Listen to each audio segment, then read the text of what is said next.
share sign at the bottom of your screen next to the red button. Race is a lie, a ghost in the machine, a veil over the eye. Race is a lie, a script for the managed, a reason to die. It's the dementia, the spirit, it's the glitch in the code. It's the heavy, heavy baggage on a sovereign road. Dissolve the construct.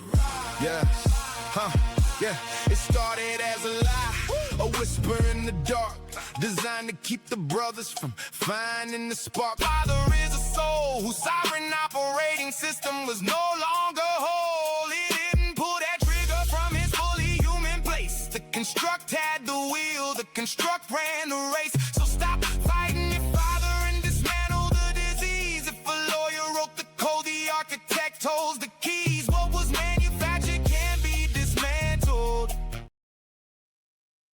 Great Wednesday. Welcome to the Fully Human Trinity Podcast. I'm your host, King, and I'm joined with my co-host, Jess-Esther, and we have a guest that we want to welcome to the Fully Human Trinity Podcast that's really been a connecting point in our lives. We want to welcome to the Fully Human Trinity Podcast, Mike Murphy. How you doing today, Mike? I'm doing great. Thanks. Good to see you guys again. Great to see you, Mike. Great to see you as well, Mike. Mike is the reason why Jess and I met, and we're looking forward to unpacking that story today. But before we do, Jess, you know how we normally get things started. What's your spiritual energy number from 0 being life sucks to 10 being life is awesome in the moment? I'm vibrating at a 10. I join you. I'm vibrating at a 10 as well. How about yourself, Mike? What would you say your spiritual energy number is right here in this moment from 0 life sucks to 10 being life is awesome? 12. There you go. Absolutely. Absolutely. And one other thing we do, Mike, before we get started with our show, which is really, we believe in setting a container of operating gratitude, a state of gratitude. And so we always start by saying the things we're grateful for to really kind of set the context. And Jess, why don't you walk us into what you're grateful for this morning? Well, I'm grateful for this day, for this opportunity to come into connection. I'm grateful for my life, for this breath. I'm grateful for this home that's holding me in beautiful, sunny San Diego. I'm grateful for the connections that have been coming into alignment since meeting Mike Murphy. And I'm grateful to be here in this conversation right here and right now. Thank you. Absolutely. Absolutely. Gratitude. And I'm grateful for my life, my health, my ability to see, hear, walk, talk, stand, breathe, have sound mind. I'm grateful for another 24 hours to pursue my purpose. I'm grateful for my problems because through those problems, I see opportunities for growth. I'm grateful for the people who uplift me. And I'm grateful for the infinite possibilities that this day is going to provide. Mike, you want to share your gratitude moment? Yeah, I'm super grateful for the healing journey that I've been on the last 5 weeks. It's just been profound. And I'm super grateful for my family, especially my children, my grandchildren. And as I told you guys briefly, I'm grateful that I found a partner and someone to operate Mountains of Hope for me so I can stay here and be with my family for a change. Yay. Absolutely. Absolutely. That's great to hear, Mike. That's great to hear. You know, I didn't give you a proper introduction, Mike, so let me begin by doing that. Okay. And you've been kind of instrumental in being what this movement is about that Jess and I are really building. And so Mike Murphy, you are New York Times bestselling author. You also, I look at as a authentic man who turned his dream into reality. You were able to build a sanctuary, which I call a spiritual sanctuary. You mentioned it as Mountains of Hope. Mm-hmm. You've written several books. You've changed several people's lives. So you are a person who I would say is truly a life changer in real life and a hero in that context. And I know that most people give you a more intro based on your bio, but I wanted to give you an intro based on the impact that you had in the lives that you shared and people that I built through you as a result of your dream and your vision. And so we want to welcome you to the Fully Human Trinity, Mike Murphy. And again, because of you, Mike, you know, this show came out or has been created as a result of connecting with you.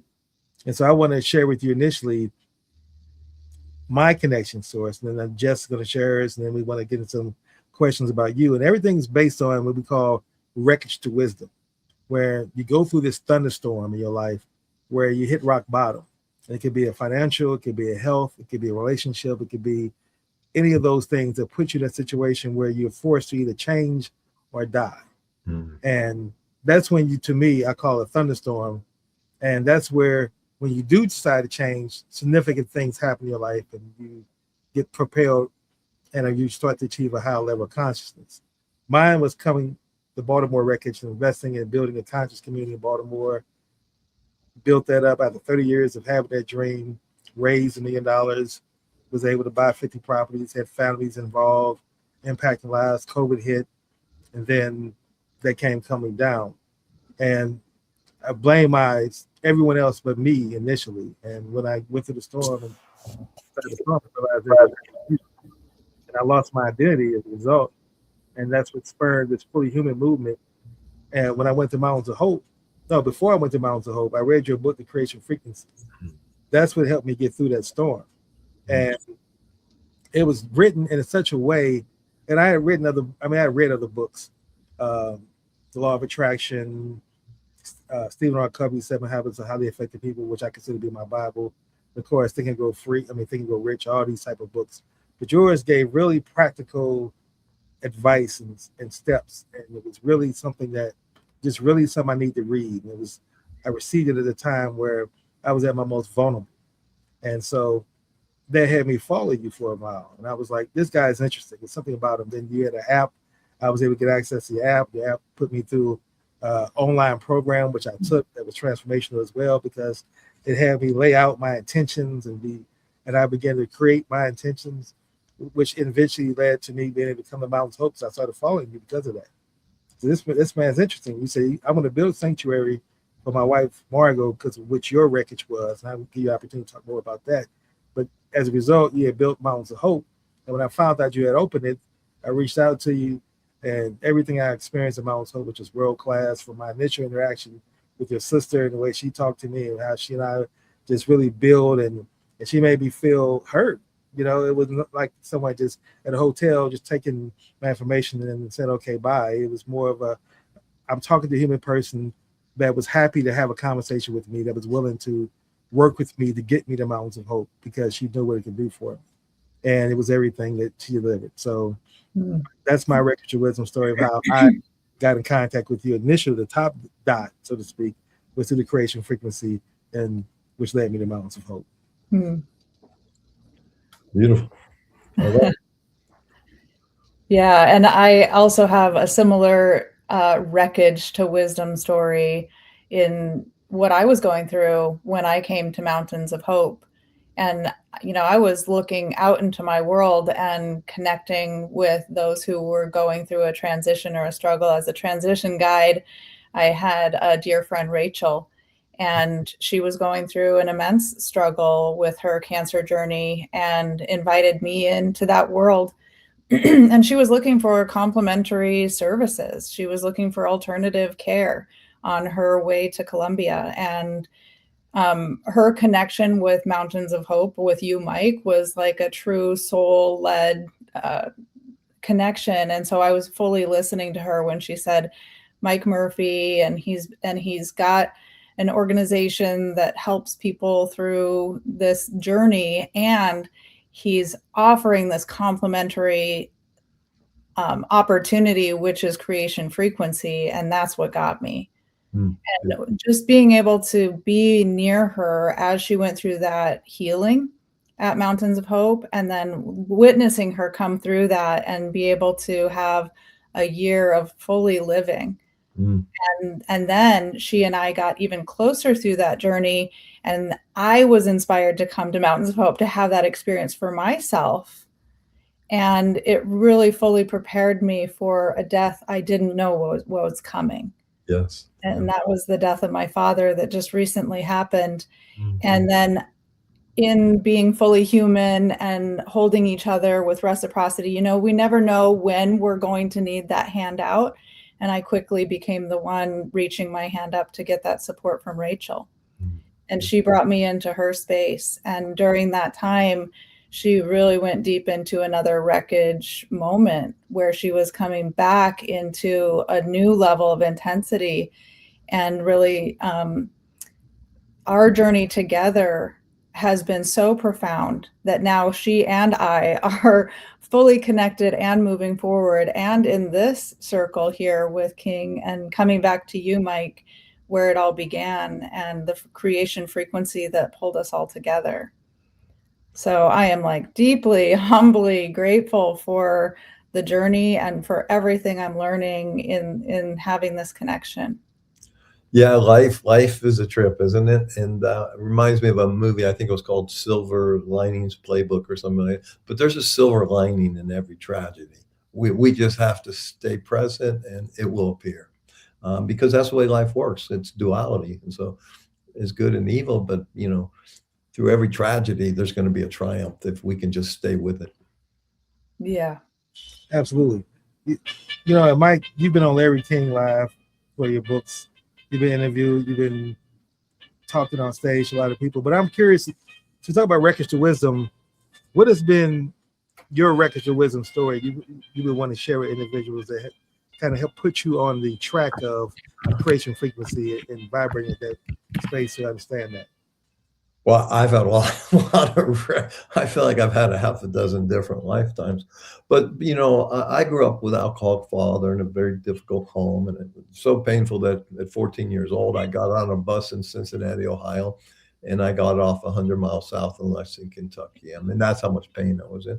And I became a habitual runaway, habitual juvenile delinquent, getting arrested. And then I found someone not very intelligent that married me at 21. And my daughter was born on my 23rd birthday, and I had a drinking problem, and I didn't have a job, and I'm living with her parents and her 5 siblings and my new baby. And I did what I always did. I ran away. I looked in the mirror one day. I said, "Yeah, man, you're a total loser," which didn't really bother me. But everybody in the family knew I was total, and that humiliated me. So I just left. I didn't have a car. I took one of their cars. I went and partied for a week and then called up and said, "Okay, I'm ready to come home now." Well, unlike my parents, she said, "I'll pass on that." And so by the grace of God, I ended up in a 12-step program the next day, and I found a little hope. And I struggled my way through that. And there was a guy in there said, "I've never met anybody as messed up as you, but I might know somebody that can help you." And he introduced me to a gentleman by the name of Doug Fitzgerald. And I went to his house. He said, "Mike, you come here 1 hour a week for 7 weeks. I promise you'll get everything you want in your life." And okay. And but it's $50 an hour. And I didn't have 50 cents, but fortunately those days we had checkbooks. So we could write a check and then worry about it later. And so he taught me what I call the creation frequency now. And I think, it's manifestations, law of attraction, but the uniqueness is what he taught me is to put yourself in a self-hypnotic trance, which is stated brainwave, which we're in from the last 3 months in the womb until about 7 or 8. And that's when we're programmed. So we have to unprogram all that stuff. So we can do that as adults now. We get into that state, and then the power of sound. And I think, in the Bible, it says God said, "Let there be light," and there was light. He spoke this into existence.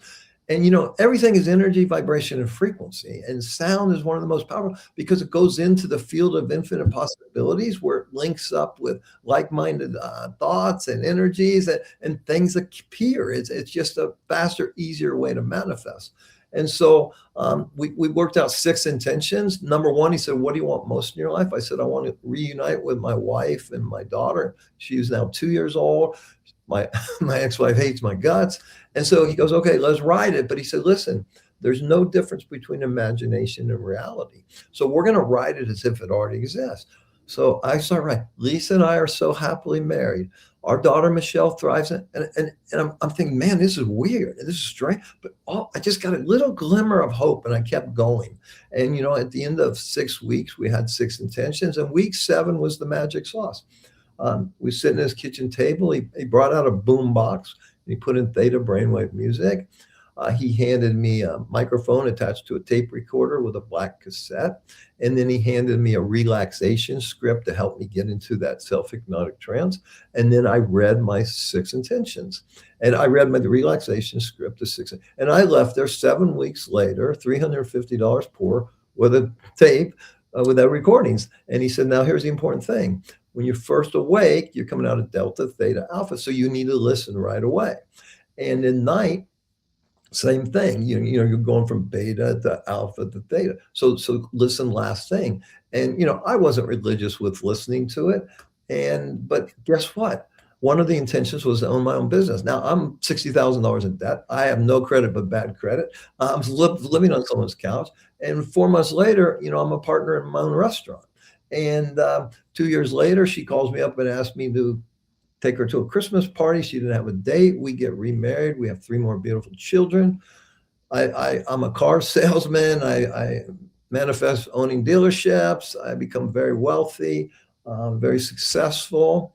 And it works. And, it really works. But like we say in the 12, it works if you work it, and most people, I've had so many people say, oh, Mike, I tried it for 5 days and nothing happened. And it's okay. All right. But, we got to stay with this stuff and have faith and patience and ask God and let go. Absolutely. Absolutely. As I listened to that story, and I remember reading that in the Creation Frequency as well, and I forgot just how much seeds you planted in my mind, because I've created a similar program called the 108-Day Journey that I'm on, because I've learned that it takes 6 months to really bring forth a transformation. Yeah. And one of the transformation I wanted to do was I had to find a new identity.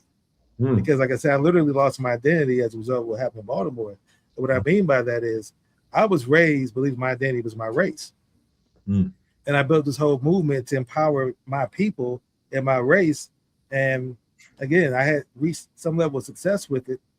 30 years in the making of it, COVID hits, and then all that solidarity of shared. But what I believe you can build a movement on shared trauma, you can't, because when COVID hit, all the Black power and Black love went out the window, and I was there left by myself with all 50 houses, and investors won their money back, and now all these people are let down, and so having to try to navigate my way back through that, like you said, social capital ruin, financial capital ruin, lawsuits, and then reading your book and then reading what you had to go through and what you came from, made me say, oh, well, maybe that's a lesson there, right? Yeah. And then my mom died, which allowed me to go to Mountains of Hope. That was her caregiver before. And when I went there, I remember my first day, I'm sitting there, and Mike, this is something I never shared with you before. I'll share this with you. Now, my background is engineering. I've been in computers since I was 22 years old. I was one of the first Black people in computers back in 1998. And I was always the only Black in the room most of my life, most of my career. And I was known. I felt that way. It was the energy about it. So I was really headed into my race as well. But when I went to Mountains of Hope, it was the first time that I was the only Black person. I never thought about that. That thought never entered my mind. And I went there with the intentionality to say, I said, I'll do some of the bed and breakfast type things. I may have breakfast with folks, but I'm not having lunch and dinner. I'm not going to be that engaging. And I found myself engaging every single day, every single lunch, breakfast, dinner, conversations. Again, the food was delicious, the environment. It just was the perfect place to heal. And I felt healed from that. And I just want to say now, within that context, what time would you felt along your journey that you feel that you had healing, where you saw a significant shift in the way you were thinking before, and now the way you're thinking differently now? I'll be honest, I'm always healing. It's a very toxic world out there today, not only physically, but mentally, emotionally, spiritually. And we have to guard our mind. We have to guard our heart. And it's easy to fall into ruts or bad habits. In my case, recently, I building Mountains of Hope became an obsession almost. And then it became an unhealthy obsession. And I didn't plan it well. I'm shocked at the end result, but I went way too fast. I didn't learn the language. I didn't learn the laws, and it was just very, very stressful. And I Mm. was in a stressful relationship. And so you get into that fight or flight mode, you're going to do things to get out of that are probably more lower chakra habits than higher chakra Mhm. habits. Mhm. And thank God, I mean, I just had to take a pause, and I had to come home to my family, and I had to work on me and my health and my mental wellness and my emotional, because I burnt out. And that happens. Everybody's burnt out Yeah. today. I mean, everybody's, it's crazy, We don't get time off now because the texting and emails, and it's 24/7.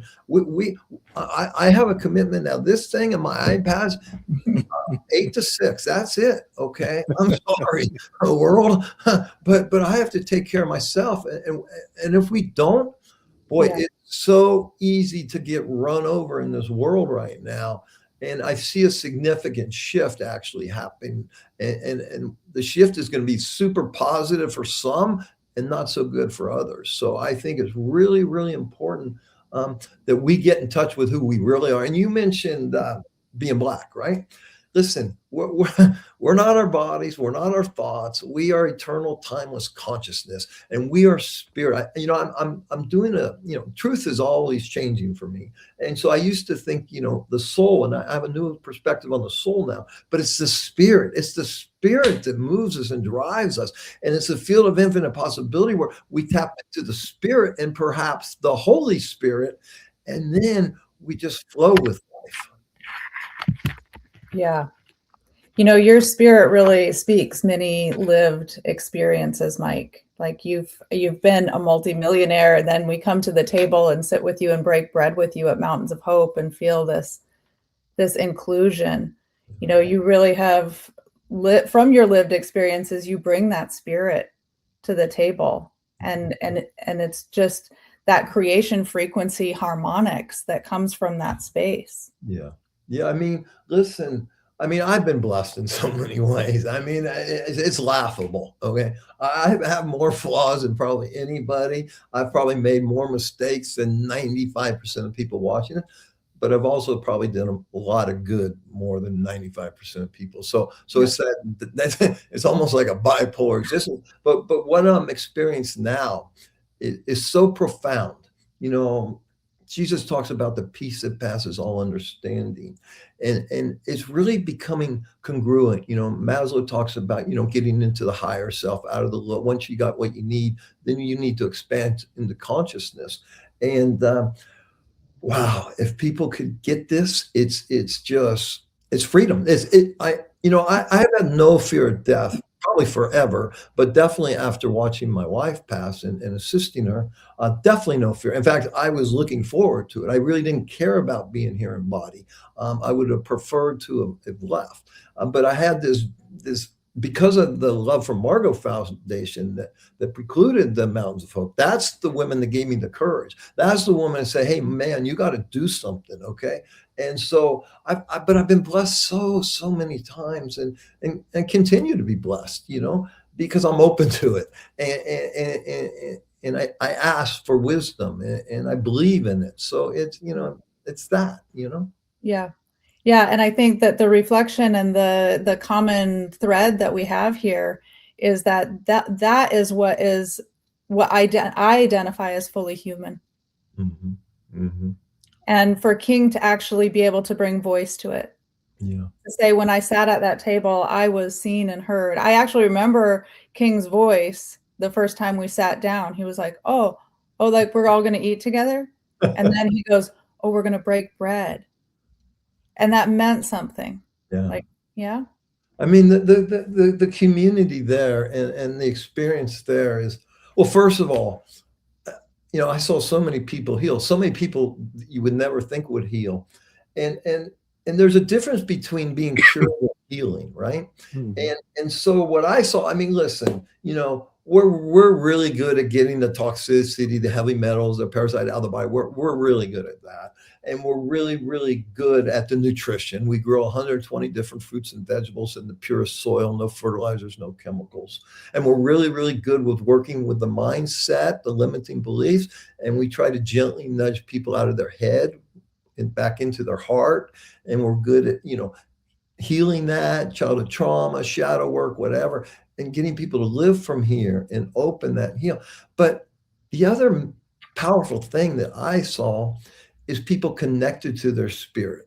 And, and because I saw this quote the other day, just really resonated. It said that we don't thrive in nature, we are nature. And the beauty of mountains, those 20, the whole Andes Mountains, and the perfect weather. And that's what I think people, even they might not realize it, but I saw it happening, Yes. and because you unplug. And you unplug from all this insanity that we're kind of around right now, and you get back into here, and that's where the healing takes place. That's where the miracle takes place. Because I also believe that there's a little spark of God in each and every one, or whoever created this, whatever you want to call that. And so that's the power for me. Yeah. It almost sounds like public medicine.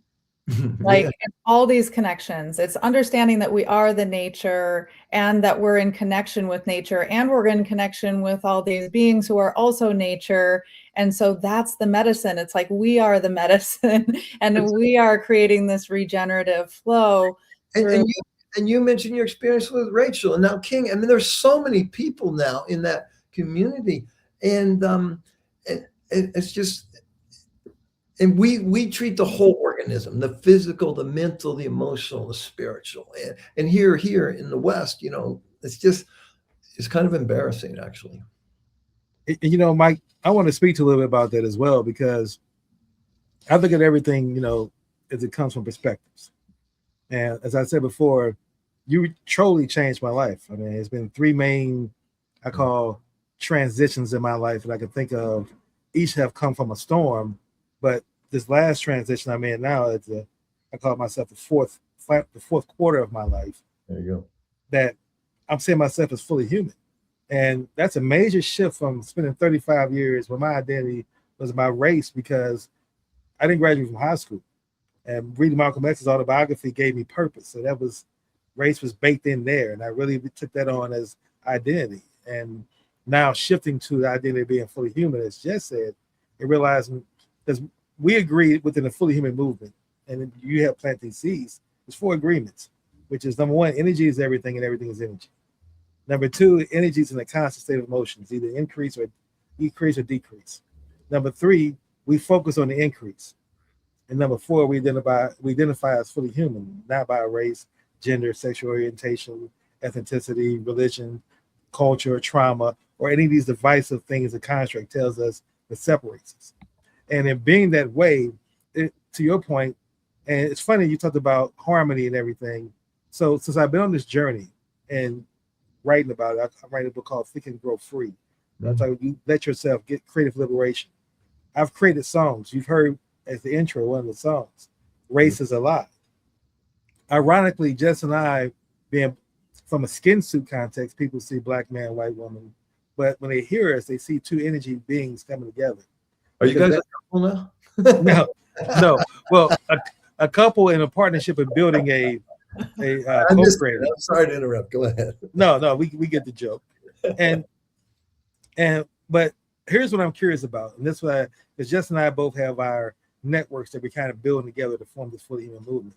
I have the conscious business folks, conscious capitalism, the folks who are the triple bottom liners, the business people who have a higher purpose. She brings in the spiritually awakened people. But my question for you, for my network of folks who will be in line with this, you talked about, and you kind of gloss over it every time, your success with Volkswagen and how you generate your first couple of millions. I'm just curious, could you talk a little bit about that? Because I really want to get the total picture of your business genius as how you were able to do those things. Well, I want to do this for young people and for people that, don't think there's hope out there. So I started as a car salesman, right? And And what I would do is on my day off, I would go and without getting paid, I'd go in and learn the finance job. Okay. And so one day, a couple months later, the guy doesn't show up. They say, Murphy, can you do it? Yeah, I do 15 deals. I'm the new finance guy. Well, now when on my day off, I'm going in and learning the sales manager job and then the general sales manager. And then I'm a general salesman. And then I run into the owner at the National Automobile Dealers Association, workshop or seminar or the whatever conference.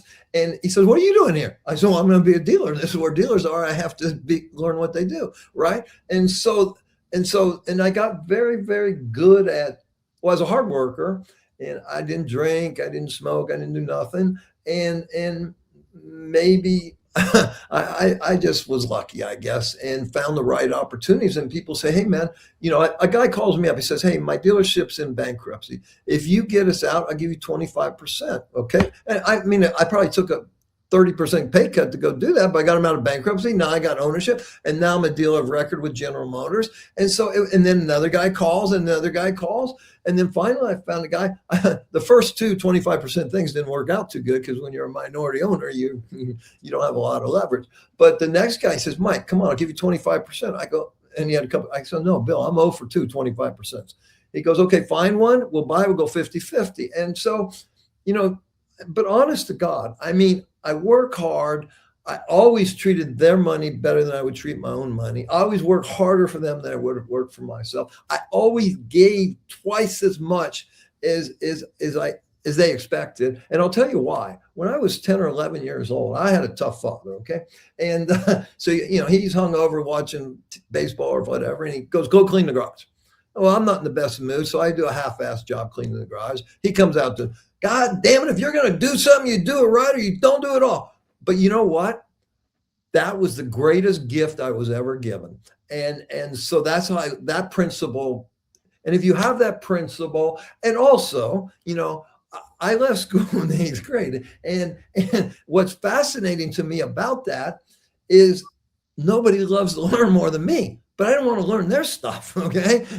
And so I was reading 3-4 books a week almost, and going to from Zig Ziglar to studying Norman Vincent Peale and Wayne Dyer, and I kept elevating and evolving, from this to this and all the sales guys. So I mean, it's out there, but you got to want it. And for me, I was never driven by money. I was always driven by pride. And so I want to be the best version of myself, but I want to be successful and that make you successful. I'm going to be successful. And I see a lot of people have that in reverse nowadays. They want. And okay, but I'm coaching my son right now, who just took over a really difficult dealership to turn around. And I'm saying, listen, Chris, the guy's not making money. So, and he buy another store, he goes, give me a new pay plan. I said, Chris, you can't ask for any more money because you're not going to work any more hours, but get a percentage of the profits. And so we got to give to get, and the world is kind of selfish, in my opinion. Oh, I just love that you said we have to give to get. That is like the foundation of Fully Human. And I'll add one more thing, which is my favorite thing is you can't outgive God. There's a verse in the Bible, and I can't quote exactly, but it's push down, running over, blah, blah, blah, blah. You can't outgive God, I swear. Yeah. Well, and another thing that I love, Mike, is that you're speaking to a younger audience. Good. You're saying, I want the younger generation to hear this. Yeah. And I hear that this is more than like self-development. This isn't just like the grit or the willing your energy that you got, because you did just share a story previous to this that you understood that there was a foundation of emotional, physical, and spiritual energy that comes as the foundation prior to then putting those actions into play. You guys remember Julian, the young kid that worked at Mountains? Yes, absolutely. Okay. So I left there maybe a month or so ago, and I had to fire him for various reasons. And I said, here's the deal, dude. You go to Alcoholics Anonymous, you go to one meeting every day for 90 days, okay, and you can have your job. And he just sent me a beautiful text just an hour ago saying, okay, I'm doing it, and I'll be back at the end of August. And, there's this thing called tough love, but I think people take it too far, and they abandon their children. But with that kid, I had no choice, but I gave him a way out. I said, listen, you're done. but here's a way back. And so, and I see parents, I've dealt with so many people with addiction. I've lost so many kids on my base for these opiates, right? But sometimes the parents, the parents can't take it anymore and they give up, and you can't, there's tough love to a point, but you can't disengage. For me personally, even building Mountains of Hope, I probably quit 100 times, but I never gave up. You get frustrated, but I never. Mike, what's interesting is that you talk about how you were able to leverage your knowledge. I call it leverage your knowledge, where you came as a salesman, learned to be a general manager. Now you put yourself as dealer conferences to learn how to be a dealer, and you really kind of manifested those things in your life at each stage of that. But also, and I don't know if you give yourself enough credit about this, is that, see, I'm a connector. I'm a system engineer. I study humans. I understand how to build networks and connections, and I'm very analytical in that process. So when I saw how at Mountains of Hope, you were able to build, and this was so impressive to me. And this is where I hear a lot of people in the conscious business world talk, but never deliver on. They have these visions of sanctuaries they want to build and how they treat their employees and how to hire people, right? And make sure that everybody benefits and all the stakeholders thrive. Yeah. And that's just performative. When I came to Mountains of Hope, not only were you in another country, but you had built a sanctuary and where everybody who I interacted with from the staff was happy. Yeah. And I felt the energy and the jobs you created and the people you were able to put to work. And I just felt that such intentionality was there. And to me, I don't think you can just really get that through management. Like, that's a leadership is where I'm going with that. Management can come up with KPIs and all the kind of metrics, but leadership is where you get people to buy into that and actually follow through and live in that kind of space. Yeah. And that story of Julian is a really great example. Yeah.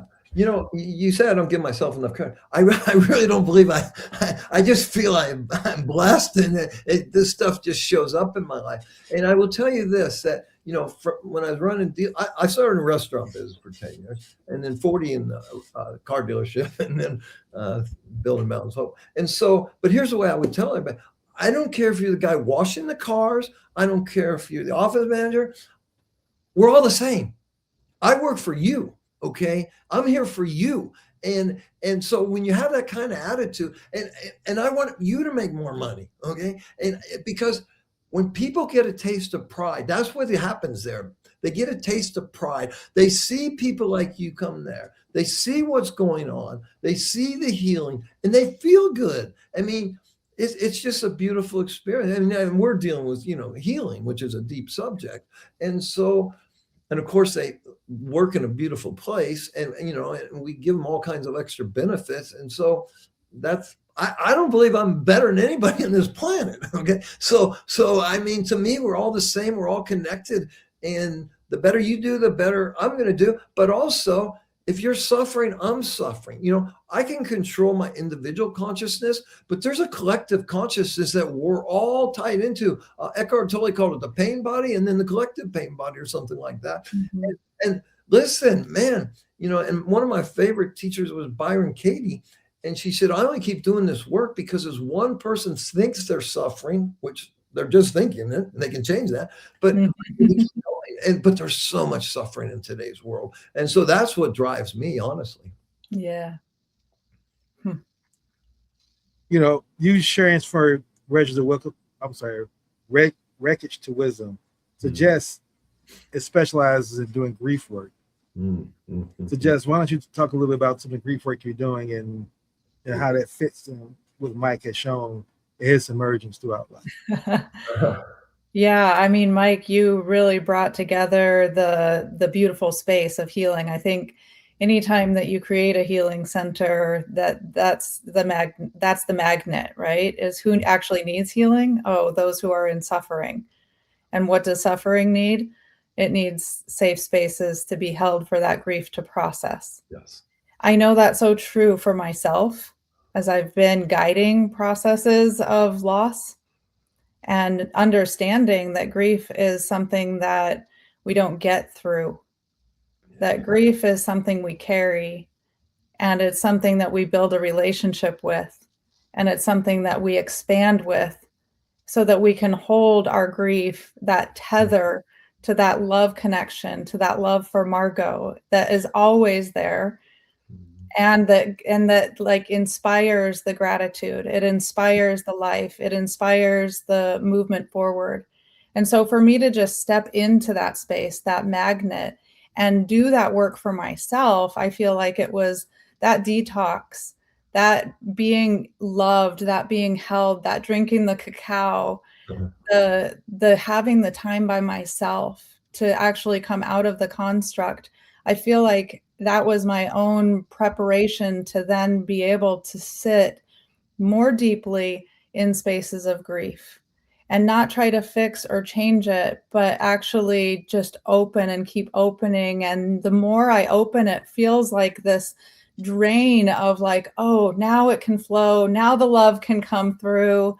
And then now I feel that love connection actually rinsing over and washing through and creating this beautiful clearing that is like what I see now in walking my path with grief, is that I'm seeing the beautiful life and heart that my dad had, and his legacy and his love for me is well beyond the moment of death or the loss. And I see that for Rachel because I watched her come right down to this moment where there was a healthcare worker who just put into the field this suffering, like this is the end, this is as far as you go, and settle that. And for Rachel to have this understanding, I can sit with that and I can open up more to that and show me hope, show me signs of life, and then allow that nurturing to just blossom and see this new life coming through her, is then this like normalization of like, we're not as broken as we think. You know, we go through these storms to help recalibrate our energy, and we have each other to go through that. So that's really what I'm sensing now as a tender of grief, is that to just like normalize, we're going to go through these crises and we're going to make it through and we're going to live again. And whether that means we lose the skin suit and or not, like that is the process, and we don't need to keep doing it alone. Yeah, grief, man. It's my grief was so deep I didn't think I would ever get through it. And my, my kids had me on like suicide watch. And ironically, I had to pack up my right after my wife died and move into the house we bought for her. And I couldn't even touch anything that reminded them the kids would put it in a plastic thing and then they'd seal it, and then I have to write on it, open soon, I hope. Even when I went to a new house, I had to put it in the garage under lock and key. I mean, it was like just I don't know how to survive. And what's interesting is, I was only with Margot 10 years, and now I've been with her 15 additional years in spirit, which, is even more beautiful because there's no fighting. And so, she told me 100 or more times, Mike, you need to learn to be vulnerable. What are you talking about? Okay. The day I became vulnerable was the day she died. I became so vulnerable and so defenseless that back in those days, I say it's as if God could come in, slice open my heart and remove all the arrogance, self-centeredness and bullshit and replace it with love. And that's what happened. I mean, I walked around with this big, open, broken heart and nowhere near the ground for many, many years. And, probably had a lot to do with the creation of Love from Margot Foundation. And so I tell people, listen, I get it, man. You lost someone and you're devastated, you're grieving. And I got good news and I got bad news.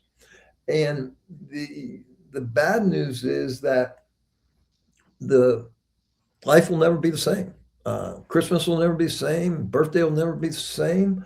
But if you go through it, if you can stay sober and go through it, because some people medicate and they become bitter and they never get the gift. And if you can go through it, you're never going to be the same. You're going to be so much bigger, so much better, so more compassionate, so much more loving. But it's a son of a bitch to go through. Okay. And, Rumi said that the grief can be the garden of compassion, and that's what it is. But you got to go through it. And going through it's not easy. Mm-hmm.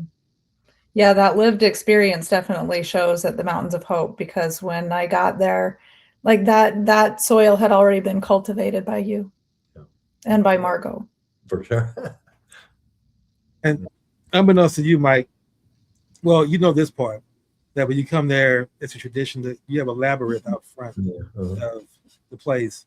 And it's set up and just structured where you walk through the labyrinth. Now, I had never experienced a labyrinth, so that whole thing was new to me.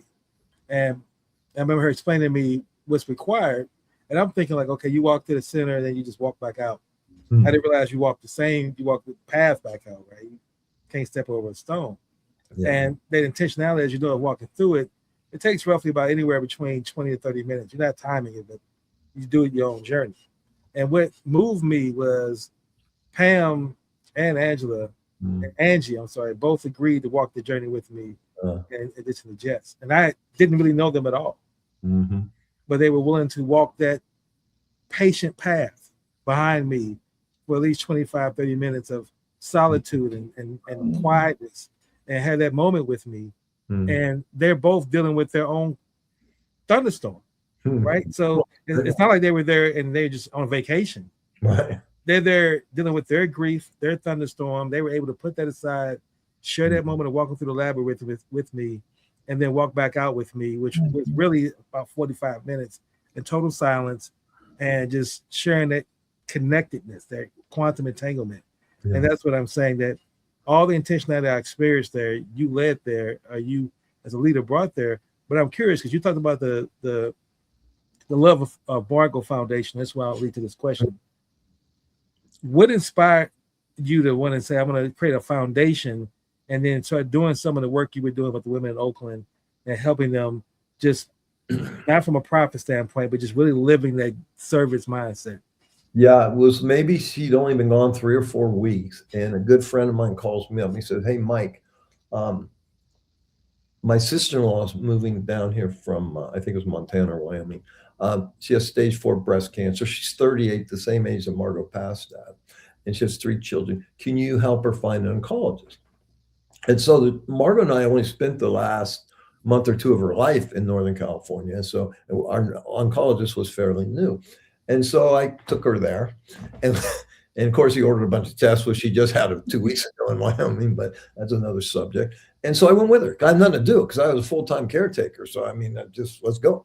And so we put a port in her chest and this and that, and she was African-American. And I just noticed that they treated her different than they treated us and Margot, and either talked down to her, over her, and made me feel very uncomfortable, but I was in no position to say anything. I just noticed. And so then we get back to the oncologist 2 weeks later, and he says, "Amanda, the best protocol to extend your life are these 3 chemotherapies simultaneously. Unfortunately, your insurance will only pay for 1, so that's all I can give you." I was flabbergasted. I didn't know the world worked like that, honest to God. And I said, "Here's my credit card. You just give her whatever she needs." And that was the seed that started percolating for the Love for Margot Foundation. And then I met another woman, 33 years old, named Renee, living alone in San Francisco because she was estranged from her sister and her mother at the time. And she said, "Mike, all I ask is you don't let me die alone in a hospital." And Renee almost bankrupted me because her breast cancer had metastasized to her brain, which is completely different from lungs and bone. Lungs, you know when they're going. Brain, you don't know. But I didn't know that. So she'd go, "Hey, we're like, I think I need some at-home care." So I go, "Okay, let's start overnight," which was 12 hours and was probably, $400. And then a couple of weeks later, we need round the clock, and that was $800 a day, and she's not dying. And I go over there a couple of weeks later, and she's out buying a TV. and it was stressful because I didn't have any money, honestly. I mean, we just gone through the Great Recession and blah, blah, blah. I mean, it was difficult. Even when I went to start the foundation, the lawyer said, "How much you want to fund it with?" I don't even know how much I have. And so because I've been with Margot for some, and But anyway, she passed quickly therefore after. And so those two women, I mean, it just actually I'd already started the Love for Margot Foundation because of Amanda, and then Renee was the first client. And so, boy, I have to tell you, and what somebody, probably a 3-letter agency, has done to the African American community is tragic. So I'm working with mostly Black women, and it was a really bad idea, but my idea was I would give them a financial grant to help them get through treatment, right? Because they don't have money to begin with. Now they can't work. Now their expenses gone up. So I would give them $1,000 a month for 5 months. But they had to, first they have to come meet me. I have to know their story. I want to know if they have emotional support. I want to know what's going on. And then every month they come to get their check, and I could follow their case. I could support them. And let me tell you, in the African American community, most of these women are raising their grandchildren because their children are hooked on crack cocaine or worse. But the stories, and they touched my heart, and the courage. And then I started doing it in Palm Desert, California, undocumented Mexicans mostly, and they come to clean our hotel rooms and pick our produce and work on our golf courses, and they're exposed to 151 known chemicals that cause breast cancer. And so when they get them in the great state of California, it gives them 18 months of insurance, just enough time for that guy to put a hole in their chest filled with poison, just enough that guy can cut off 1 or 2 breasts, and enough for that guy to burn them. And so, and then now I'm involved, right? And so it was getting very frustrating. And so now I started buying water purifiers, juicing machines, and those women down there, now they have husbands, they have family. I could tell you so many stories you wouldn't believe me. And so, but now they're inviting me over for tamale. But it was tough work, man. It was tough, and it was a really bad return on investment. I mean, because they get sicker and sicker. I mean, it's a never-ending thing, right? And so, but I learned so much. And one woman went natural, and she healed. And many of the women say, boy, I wish I didn't have to do this. I'd rather go natural, but the insurance only pays for that, right? So that planted the seed for the Mountains Vote. Mm. That's a powerful story. And as you said, I just want to let you know this, Mike, in this moment. You talked about creating the Love for Margot Foundation, create Mountains of Hope. You talked about your dealerships. These are businesses that you created with intention directly. But I just want to let you know what has been created as a result of you and the connections that we've made. So I had the idea of the Fully Human movement as a result of going through my journey, as I've said before. I connect with Jess at Mountains of Hope. Jess and I were looking for ways to connect. We've gone through several different visions of that, but we say committed to figure out what it's going to take. And then we both felt that we're on this journey together of being fully human, and that she felt natural in that space and the skills that she brings. Then she introduced me to Rachel. Rachel has a nonprofit called God is Tears. Yeah. So we decided we're going to create a campaign to help raise money through the law of service you talked about for deserving soul. What makes Rachel deserving is because even in her health crisis that she's dealing with, her goal is how do I help others? Yeah. So she's creating an organization called God is Tears. Yeah. Just because of what she's gone through in her storms, she decides she wants to create an organization called Trinity Peak Foundation that specializes in grief. And so now all of us are working together, along with Melissa, you met at Mountains of Hope, that we've been building with. Still keep in touch with Denise at Mountains of Hope that you've known. And so all these people we've had interactions with around co-creating, and you were the nucleus of that. You were the genesis of where all that. So I just want to make sure that you understand this. If no one else says this to you, that if you quantify your success only through financial metrics and say, I failed with Mountains of Hope, that's a narrative you decide to choose. Yeah. But the true narrative is the quantified of social capital and impact of love, energy that you created. That is unquantifiable and invaluable. Yeah. And we can all thank Margot for that, because she taught me how to love. She loved me how to love myself. And I honestly believe she was first of all, I believe we've been together in previous lives, and she taught me what love is. I love how you scooted your computer over, and then that little heart stuck out right next to you. Yeah, I see it as well. And see, and Mike, you've done this throughout my entire time I was able to be in your presence. I remember, I went there for a week, and you were open to working with me and let me stay there for 2 additional weeks. And I was able, and that I needed that. I didn't realize I needed that. I had to make adjustments in my life to plan for that, because again, I hadn't planned for that, but it was exactly what I needed, because it gave me a chance to know Jess more, better. It gave me a chance to know deeper relationships, and I actually lost weight while I was there. I ate more than I ever ate. I don't know. Have you kept it off? No, I didn't keep it off, which makes me want to go back. That's why I keep asking you, Mike, can I go back? Because I think there's some organic vegetables not far from you. well, it was the ideal of having it prepared and the way it's prepared. Yeah, exactly. It was an art. I mean, we actually we didn't just break bread together. It was an experience. Yeah. We had a great chef. We get a great chef. And so that's what I'm saying. The total experience was something for someone like myself coming through that wreckage to experience that. That's what that energy, that's the feelings that Jess and I are working to create within the Fully Human movement. Yeah. I've been able to meet people where they are, whether you're dealing with grief, whether you're dealing with health crisis. But if you see yourself as fully human first, so that we don't get into these conversations of fighting over political ideology and racial ideology and all these things that's happening in the world, but see each other's energy and see each other's love, that's the magic. And you help create you create that model that we follow. Mm-hmm. Well, we're all one. So yeah, one way that you demonstrate that, which Rachel will say was her biggest highlight of being at Mountains of Hope, and I've heard it from several people, is that you have created this coherent healing that is the creation frequency. Yeah. And you invite everyone to the circle, regardless if they're in the middle of a shift or if they're off shift or if they're out in the garden or whatever, like call everyone into circle. Yeah. And then for that prayer to come in, you know, that's been what you've been leading, of opening the space up to spirit and then allowing spirit to do the healing.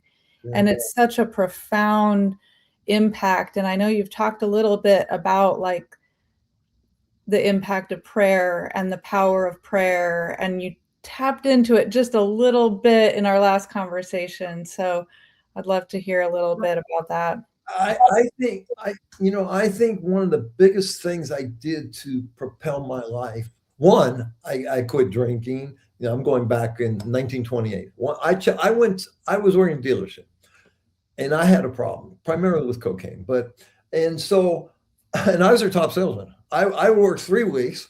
I was snorted for 3 days. I recovered for 3 days, and I'm still the top guy. And so I can't live like this anymore. So I'll never forget. I go down and I say, and the top guy gets the best car. So I'm driving a Toyota Supra. I say, hey, here's the keys. I'm checking myself into rehab for a week. If you guys want me when I come back, great. If not, I totally understand. And in one day, I gave up drinking, drugs, smoking, and caffeine for 16 years. Without that, you would not be talking to me right now. We have to get sober to be successful, and in every way. And but during these 16 years, I would get up every morning. I sit in the living room, and you know that we got a bunch of little kids now, and so I like to get up early and have peace. And I would journal, and it was very simple. I would start with gratitude, like you guys started the show. You know, thank you, Heavenly Father. Thank you for this. Thank you for this. Thank you for this. And I do too. And I'm writing. You know, I'm not because I want. You know, Tony Robbins said that a life worth living is worth recording. And I have a dear friend who's a pastor in my church, and he said, making a museum of memories for your family, right? So I start with gratitude. But here's the power. Please give me wisdom on the following. What to do with this kid? What to do at work? What to do with this? How can I fix that? What about this? And one year, after doing that about 7 or 8 years, and I used to teach this to my employees as well. And so I just out of curiosity, I just saw my journals the other day. I went back and I highlighted everything that just took care of itself, okay, which was about 80%. And then there was real solutions from the other stuff. Right here, okay, it's electromagnetic. We live in 1% of that frequency. There's other frequencies right here. Like dogs can hear stuff we can't. Other people can see things we can't. Okay. So it's rather how you're tapped into this frequency. There's guides, there's angels, the Holy Spirit, there's stuff. I can't swear to this. I can't prove it. But in my heart, I just know it's there. I believe it's there. And even if it's not there, if I believe it, that's a superpower. Absolutely. Absolutely. You know, Mike, to your point, as you say this. Let me add one more thing. I end with love. Thank you, Father. I love you. A little more gratitude, wisdom, and love. Absolutely. Absolutely. So, Mike, let me ask you this. This is something I always wanted to try to get where this came from. And maybe you and Jess could both speak to this. That I noticed that when I was there, 2 people went through a ceremony where you prayed over them and you said a group circle. So kind of talk about the origins of that and what that was. Well, you know, it comes from Dr. Joe Dispenza retreat I did with him, and they do these healing coherence ceremonies. But I have to tell you, I mean, you know, because he's in a ballroom of 1,500, 2,500 people, right? And so we would do these intimate ones. And I have to tell you, I have no idea, because I'm leading a guided, we put on heart, mind, healing coherence music, and we put the patient on the floor, and then there's about 15 of us sitting around the patient. And then I lead like a 10-minute guide. I have no idea where it comes from. And it just comes. And then we rub our hands together as much as we can. We put that energy into these people. And boy, the comments that I've received, not from our people that work there or other guests that help us with this. And I'll never forget one of the last ones I did was this dear man, Eric, that just struggled so much. And, you know, in hindsight, we never should have brought him there. But like I said, he didn't get cured from cancer, but he healed. Okay. But he was so weak, we couldn't take him to the monastery to do the healing coherence ceremony. So like maybe, you know, 5 or 6 of us went into his room while I was laying on his bed. My God, the energy, the tears, I'll never forget it. And, you know, and so just to tell you the difference between Mountains of Hope, I mean, because Eric had lung cancer. We're 7,000 feet. And man, he was struggling. Okay. And I just felt so bad. Dr. Natalie, who you know, flew all the way, I think it was Portland, Oregon, with him to get him home. And he passed like a month later. And then I had I don't think his wife spoke English, but we had, you know, text message conversation and talk about grief. You know, we've lost 4. We had 40 cancer patients in 2025, and we had 40 other patients with various other diseases, or some people just for detox. And the 4 we lost, it's tough on me, you know. And you know, you mentioned Pam. You know, what a beautiful woman, and losing Todd, and it's tough, you know. But that's life, okay? I mean, there's no one gets out of here alive. Right. We never die, by the way, but no one ever stays in their body. Okay, we're all going to leave our body eventually. And so, but the beauty of Mountains Hope, it wasn't about money. It was more like a ministry, right? And yeah. So, you know, I think we had a guest. I think it was Lily recently, and she said, "Mike, I've been to a bunch of these, and they run from money. This runs from the heart and love." Mm-hmm. Yeah, it's a fully human sanctuary. Yeah, no, it is. Honestly, this is what hospitals should be like. If you look at pictures of hospitals in Europe and 20, maybe in America, they had sun decks on the roof. Now we're taught the sun's going to kill. Dude, man, the sun is everything, and grounding the Mother Earth is everything. And yeah, you know, you speak about hospitals should be like. What I had, you know, again growing up. As a Black man, you know, we don't like the medical facility. We don't trust it. And so, and having to go to the doctor as you get older, you're forced to. Mm-hmm. And then when you start going to the doctor and you realize the way they do things, you sit out there, you get there on time, you wait 15 minutes, you finally get a chance to get the nurse checks you in, and then she puts her through the protocols, and the doctor spends 5 minutes with you, and then he leaves. Yep. And you go through that whole experience to get 5 minutes of the doctor's time.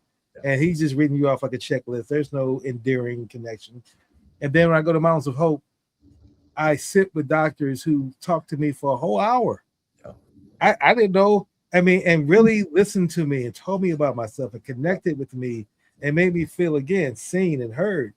You know, I can argue that most people never experience that relationship with a doctor at all. Okay, let me give you an example. I work with another doctor outside of Mountain Hope, but in Medellin, and she's unbelievable doctor. So anyway, she's got me doing a lot of tests here and a lot of this and a lot of that. And so I have a GP here. He's my friend for 30 years. I'm concierge. I pay him extra on the side for 24/7 access, right? But all I ever go there for now is blood draws.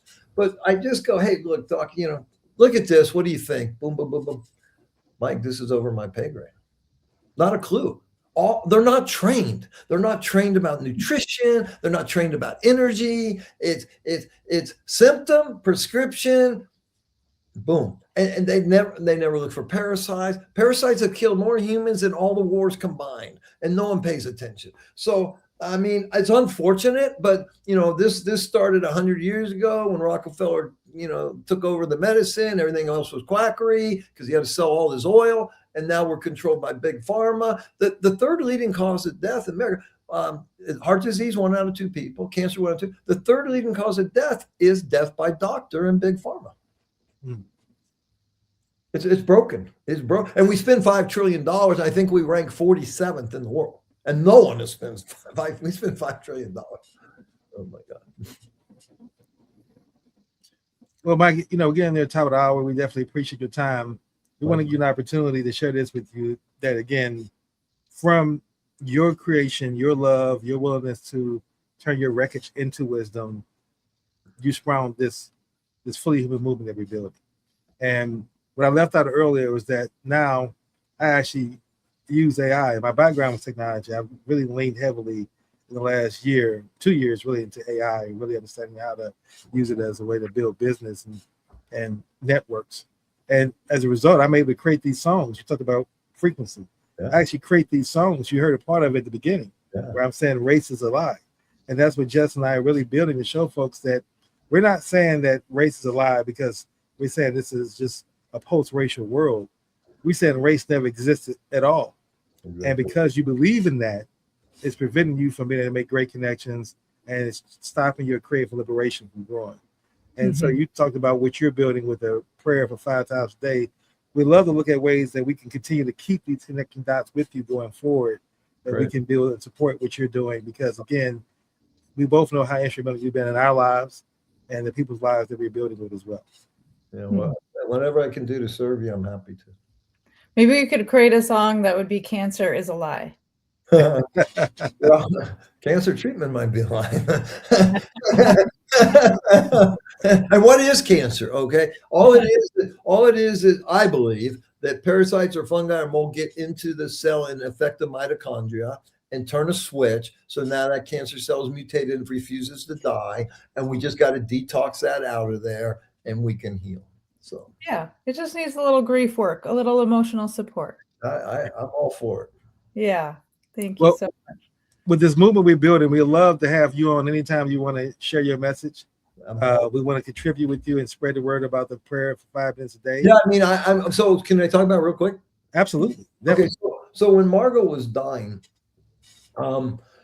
she was terminal. December 1st, 2010, the doctor said, the cancer spread to the lining of your brain. If you do nothing, you have 6 weeks to live. And if you treat it, you have 6 months to live.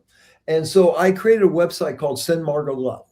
And somehow I didn't build it, but whoever did, there was a map, and we could show there's people all over the world because they have little dots over this map, right? And the concept was, just give us 5 minutes a day from 2 p.m. to 2:05 p.m. Sign up. They would sign up and they would pray for her in that time, right? And so my concept now is, listen, I think humanity's got a big challenge ahead of itself, okay? And whoever runs this thing, they got all the power, they got all the money, they bought and paid for everything, and we got it. So we're not going to win with guns, and so I think we need to win with consciousness and love. So I envision that people will sign up for the 5. I haven't created it yet, but they sign up for that 5 minutes. But it's not really praying. So I'm going to ask them to just sit quietly for 5 minutes, ideally in nature, see in their mind's eye the world that they want to live in, one of unity and responsibility and integrity and compassion and love, and see it in their mind's eye and feel it in their heart and vibrate at that frequency for 5 minutes. Now, if we get millions of people doing that, consciousness is going to, it's all energy. Tesla said, you want to understand the universe? Energy, vibration, frequency. We get a bunch of people doing that. Believe me, we'll blow this field up. This matrix will explode, and love. We can usher heaven back, or the Garden of Eden back, and heaven back on the earth. I love it. Yeah. But I haven't done it yet. So I'm going. I just want to speak to that really quickly, because after my father transitioned, I found myself back in Colombia. And I took a little journey. The paths were open, and I was able to sit with the Mamo family, who is an indigenous family who's been holding the wisdom of our planetary structure through a lot of time and space. And when I sat with them, they shared that same message, Mike. Listen, I'm going to tell you, we got 1 more minute? So Absolutely. So I used to talk a lot about the soul. Okay. And so then I've been meditating a lot lately, and when I grew up Catholic, and so the soul was, and so I believe that there is a soul, and it goes with us. But if you're clean and pure and living in a state of love, it shines so bright that the stars, because maybe it is a star when it leaves here, okay, and it shines, and I think it was Hafiz or something. If you knew the power of the light in you, I mean, blah blah blah. And so, but it can also become dirty. It can also become dark. It can also become lost. Okay, so that's why now I believe in tapping into the spirit, that we're mind, body, heart, and spirit. We have a soul. It's kind of like a scorecard, if you will. But if we can stay clean, that, and the heart, the heart method measured. I mean, the heart is broadcasting, okay, into the field, and I believe the pineal gland is an antenna for the field to send thoughts, right? And so that's all we are: a receiver and a broadcaster. It's the unseen world. And if the healing is to take place, we can't be looking out here. We have to go within. All the answers are within, but everybody's looking out here. And, I swear, for the first time, I mean, I'm 69 years old. For the first time in my life, I'm not in a relationship, and I don't want to be in a relationship, and I'm happier than I've ever been. Okay. And I'm as freer as I've ever been. And so for me, that's a miracle, honestly. That's you. No, I swear to you, but you don't know me. I mean, listen, okay. I mean, me and women have a long history, and my God, am I free? but I mean, it's the spirit, guys. We got the human spirit. This is what we're talking about. You guys it's your human spirit that's connecting all this and making this happen. Yeah. Spirit. Well, it's really interesting, because yesterday we had a beautiful conversation with Rachel and talked about goddess tears. And when King asked Rachel, what's the one ritual, what's the one thing you do every day that actually creates your frequency, she talked about sitting, and just sitting with the flame and being with herself for 5 minutes. So let's just initiate that right now. Let's activate that within the space of human emergence and being fully human together, where we have a place where we can come do that together. That's the problem. I don't know who said it, Thoreau or somebody said, most men lead lives of quiet desperation. Believe me, okay? It's not quiet because we got all those noise, but they can't sit in a room for 5 minutes and be still. It was Thoreau. Yes. Yeah. Okay. But that's the problem. We got to be able to sit still and on the earth with the sun, and healing will take place. And by the way, and Mountains Hope doesn't heal anybody. Here's what I believe: that something in their environment got them sick, whether physical, mental, emotional, or spiritual. And all we've done is creating a healing environment, but they do the work. I mean, we've created an environment. We're there to, and by the way, between the nature, but also the love of our staff, it is part of the healing process there. And the love of Colombia. It's a beautiful country. Little island, but it's a beautiful country. It's a beautiful country. It's beautiful people. And like you said, Mike, your staff, and that's why I said separates you from a lot of the folks I know who are in this conscious capitalism world. Your staff felt they wanted to be there, and you felt served by them. Yeah. I mean, like I will come out to my room in the morning and they would automatically say, well, here's your smoothie. Based on what I have gotten the previous days, right? They would have a smoothie for me. Yeah. They knew I wanted a smoothie. Julian would walk with me around the property because he knew I wanted to walk. He would do that walk with me. No, Yeah, that's Rachel's story about Julian, is he would chase her down to walk with her. no, I mean, you guys are making me want to go back there right now. Yeah. I'm starting to miss it.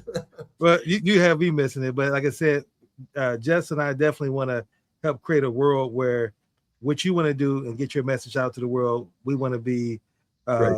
co-creators with you in that space. I appreciate that. Thank you. And if anything you want to share with our listening audience before we wrap up, any closing thoughts, any words of wisdom? Just one thing that I think people need to understand, because I mean, I've seen my own family. I mean, the blessing for me, I mean, because I would come home for a week, hey, Dad's here, Bampo's here, blah, blah, blah, blah, blah, right? But now I've been here. Now I'm going deep into my kids and my grandchildren, and there's problems, there's issues, and because everybody wants to be a victim. Okay. Yeah. You're not a victim. You are a powerful creator. You chose to come into this physical incarnation. You chose what you were going to either do or learn. And so figure it out, get it done, and get out of here. Okay. This is not heaven, ladies and gentlemen. There's a higher frequency to go to if you learn and do what you're supposed to do. That's my intention when Margot passed, it was a very profound, like, no doubt about it. But she came to me and she said, listen, they hardly ever allow this, but they're allowing me to stay here and to be your guide. And so I am so blessed that it's beyond reason. Believe it, I receive that gratitude. Jess, you want to have any closing thoughts before we wrap up? Well, I just want to presence Margot to this conversation because I felt her very strongly when I landed at Mountains of Hope, and I was like, oh, we're not doing this alone. This is spirit-led. Yeah. Amen. Amen. I felt the presence as well. I mean, I felt your intentionality. I said that if I can describe Mountains of Hope in one word, it was intention. Because I felt the intentionality. Yeah. And then you have a creation frequency and you teach people intention there. Yeah. So I'm seeing how the seeds and everything worked out. But Mike, like I said, you showed me what a fully human looks like, I'm very flawed though. A flawed fully human. We all are. That's what makes us fully human is we have our flaws, but we grow, we learn, we get wisdom, as you said before, and we don't repeat those same mistakes. But as humans, we're going to make mistakes. That's just part of our journey. And also your presence also blessed Mountains of Hope. So thank you for that. Mm. Thank you. And like I said, we're all going to go back hopefully one day. That's the goal. Good. But as we wrap up, again, this is the purpose of the show, is to show you what fully human looks like. Even though Mike hasn't used that term, he's behaved in that way. We hope he uses that term going forward. But we welcome everyone who wants to be more fully human. Thank you. Thank you. Muchas gracias.